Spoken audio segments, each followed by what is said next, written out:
Hello friends, ഷെഫീഖാണ് വിങ്സിൽ നിന്ന്. അപ്പോൾ നമ്മൾ ലാസ്റ്റ് വീഡിയോയിൽ നമ്മൾ പറഞ്ഞത് വാഹനം എങ്ങനെ സ്റ്റാർട്ട് ചെയ്യാമെന്നാണ്. അപ്പോൾ നമ്മൾ മൂന്ന് പെഡലുകളെ കുറിച്ച് പരിചയപ്പെട്ട് അതിൽ ഗിയറിനെ പറ്റി ഇനി അടുത്ത വീഡിയോയിൽ പറയാമെന്ന് പറയുന്നത്. അപ്പോൾ ഇന്ന് ഗിയറിനെ പറ്റിയിട്ടാണ് നമ്മുടെ ക്ലാസ്. ഓക്കെ, അപ്പോൾ നമുക്ക് ഗിയർ എന്താണെന്ന് നോക്കാം. അതായത് വാഹനത്തിൻ്റെ സ്പീഡ് കൂട്ടുകയും കുറയ്ക്കുകയും ചെയ്യുമ്പോൾ ആവശ്യത്തിന് സ്പീഡപ്പ് ചെയ്യാനും സ്പീഡ് ഡൗൺ ചെയ്യാനും വേണ്ടിയിട്ടുള്ള ഓരോ സിസ്റ്റമാണ് നമ്മൾ മൊത്തത്തിൽ ഗിയർ എന്ന് വിളിക്കുന്നത്. അപ്പോൾ ഇത് ഗിയർ ലിവറാണ്, ഗിയർ അല്ല. ഗിയർ നമ്മളെ എൻജിൻസ് വരുന്ന സെക്ഷൻ ആ സൈഡിലാണ് വരിക.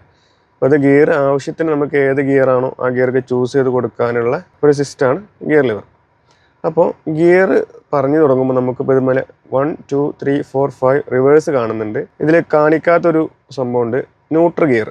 ഗിയർ മാറ്റി കൊടുക്കുമ്പോൾ നമുക്ക് ഏറ്റവും കൂടുതൽ മെയിനായിട്ട് അറിഞ്ഞിരിക്കേണ്ട ഒരു ഗിയറാണ് ന്യൂട്രൽ ഗിയർ. കാരണം ന്യൂട്രൽ ഗിയർ കറക്റ്റ് എന്താണെന്ന് മനസ്സിലാക്കിയാലും എങ്ങനെ നമുക്ക് ഓരോ ഗിയറിലേക്കും ഷിഫ്റ്റ് ചെയ്യാമെന്ന് കറക്റ്റ് മനസ്സിലാക്കാൻ പറ്റുള്ളൂ. അപ്പോൾ ന്യൂട്രൽ ഗിയർ എന്ന് വെച്ച് കഴിഞ്ഞാൽ 1 2 3 4 5 റിവേഴ്സ്. ഇതേത് ഗിയറിലായിക്കോട്ടെ നമുക്ക് വാഹനം മൂവ്മെൻറ്റിന് ഉപയോഗിക്കുന്നതാണ്. പക്ഷെ ന്യൂട്രൽ ഗിയർ അങ്ങനെയല്ല, അതിൽ മൂവ്മെൻറ്റ് 0 ആയിരിക്കും, വാഹനത്തിന് മൂവ്മെൻറ്റ് ഉണ്ടാവില്ല. അതുപോലെ നമ്മൾ എവിടെയെങ്കിലും കുറച്ച് നേരം പാർക്ക് ചെയ്തിടുമ്പോൾ വാഹനം ഓഫാക്കാതെ റണ്ണിങ്ങിൽ പാർക്ക് ചെയ്തിടുമ്പോഴും നമ്മൾ ന്യൂട്രൽ ഗിയർ യൂസ് ചെയ്തിട്ടാണ് ചെയ്യാറ്.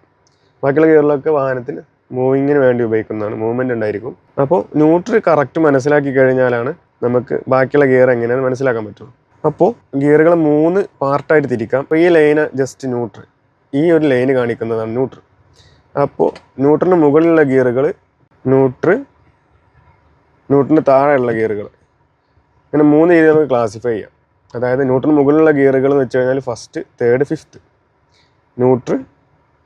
ന്യൂട്രലിന് താഴെയുള്ള ഗിയറുകൾ സെക്കൻഡ്, ഫോർത്ത്, റിവേഴ്സ്.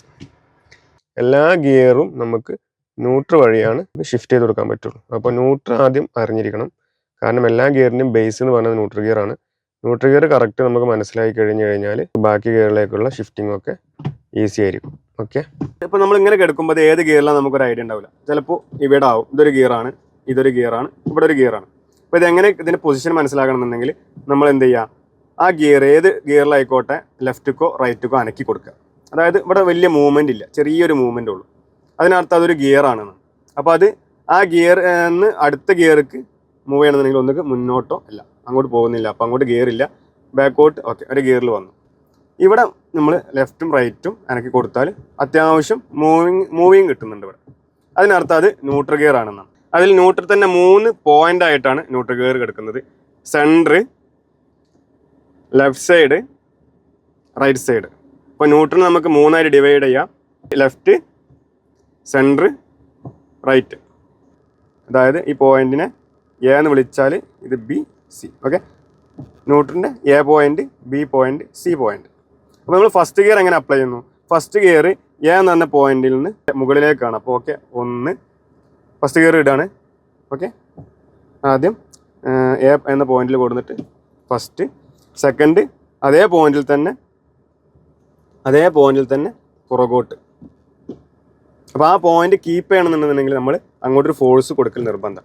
കാരണം എങ്ങനെ ന്യൂട്രൽ കൊടുന്ന് വെച്ചാലും ബി എന്ന് പറഞ്ഞ പോയിന്റാണ് ഫുൾ ടൈം ഗിയർ ലിവർ വന്ന് കിടക്കാറ്. ഓക്കെ, അപ്പോൾ ഫസ്റ്റ് എ എന്ന് പറഞ്ഞ പോയിന്റിലാണ് ഫസ്റ്റ്, അതേ പോയിന്റിൽ തന്നെ നേരെ ബാക്കോട്ട് സെക്കൻഡ്. ബി എന്ന് പറഞ്ഞ പോയിന്റിൽ തേർഡ്, അതേ പോയിന്റിൽ തന്നെ നേരെ പുറകിൽ ഫോർത്ത്. സി എന്ന് പറഞ്ഞ പോയിന്റിക്ക് എന്ത് ചെയ്യണം, നമ്മൾ റൈറ്റിക്ക് ഫോഴ്സ് കൊടുക്കണം. ഓക്കെ, അപ്പോൾ സി എന്ന് പറഞ്ഞ പോയിന്റിലെത്തി മുകളിലോട്ട് ഫിഫ്ത്ത്, അതേ പോയിന്റിൽ തന്നെ പുറകോട്ട് റിവേഴ്സ്. ഇതാണ് സിമ്പിളായിട്ട് ഒരു ഗിയറിൻ്റെ ഘടന. ഓൾറെഡി നമ്മൾ ന്യൂട്രലിൻ്റെ എ പോയിന്റിൽ കൊടുന്ന് വെച്ചാലും അത് ഓട്ടോമാറ്റിക്കായിട്ട് ബിയിലെത്തും, സി എന്ന് പറഞ്ഞ പോയിന്റിൽ കൊടുന്ന് വെച്ചാലും ഓട്ടോമാറ്റിക്കായിട്ട് ബിയിലെത്തും. അപ്പോൾ ഏറ്റവും സിമ്പിളായിട്ടുള്ള ഗിയർ എന്ന് വെച്ച് കഴിഞ്ഞാൽ അത് തേർഡും ഫോർത്തുമാണ്. കാരണം ഒരു വിരലിൻ്റെ ഫോഴ്സ് മതി നമുക്ക് തേർഡിലേക്ക് ഷിഫ്റ്റ് ചെയ്യാൻ, അതേപോലെ ആ ഒരു വിരലിൻ്റെ ഫോഴ്സ് മതി നമുക്ക് ഫോർത്തിലേക്ക് ഷിഫ്റ്റ് ചെയ്യാൻ. ഓക്കെ, അപ്പോൾ ഗിയർ ലിവറുമ്പോൾ കൂടുതൽ ഫോഴ്സ് കൊടുക്കരുത്. ജസ്റ്റ് 2 വിരലുണ്ടെന്നുണ്ടെങ്കിൽ നമുക്ക് ഏത് ഗിയറും ഷിഫ്റ്റ് ചെയ്യാം. 2 വിരൽ കൊണ്ട് ഷിഫ്റ്റ് ചെയ്യണമെന്നല്ല, 2 വിരൽ കൊണ്ട് നമുക്ക് നമ്മൾ എത്രത്തോളം ഫോഴ്സ് എടുക്കാൻ പറ്റുമോ അത്രയും ഫോഴ്സ് മതി, അത്രയും മിനിമം ഫോഴ്സ് മതി ഗിയർ നമുക്ക് ഷിഫ്റ്റ് ചെയ്ത് കൊടുക്കാൻ. ഒരു ഗിയർ മാറ്റാൻ നമ്മൾ ഗിയർ ലിവറുമ്പോൾ കൂടുതൽ ഫോഴ്സ് അപ്ലൈ ചെയ്യരുത്. ഓക്കെ, സിമ്പിളായിട്ട് മാറ്റി ശീലിക്കും.